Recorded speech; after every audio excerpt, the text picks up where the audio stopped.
یہ جو ہے یہ نندنا فورٹ، یہ بہت بڑی ایک یونیورسٹی ہوتی تھی اپنے زمانے کی. ادھر آ کے البرونی ٹھہرے تھے اور ادھر انہوں نے وہ پھر آبزرویٹری جدھر انہوں نے دنیا کا میجر کیا تھا کہ دنیا کا سرکمفرنس کتنا ہے.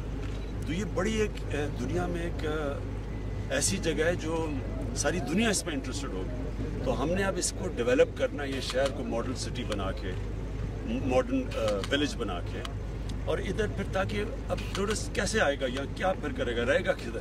تو اس کے لیے پھر ہم پورا سہولات اور پرائیویٹ سیکٹر کے ساتھ مل کے اس کے لیے چھوٹا سا ایک بوٹیک ہوٹل، یعنی اور یہ ولیج کو، یہ جو گاؤں ہے اس کو ہم پروٹیکٹ کریں گے تاکہ یہ تو اصل میں فائدہ ان گاؤں والوں کو بھی ہوگا. جب باہر سے لوگ آئیں گے پیسہ خرچ کریں گے، ان کی کینٹین ہوگی، یہ چھوٹا سا ہوٹل ہوں گے، اور ساتھ ساتھ یہ دنیا کے میپ کے اوپر آ جائے گا یہ سارا علاقہ.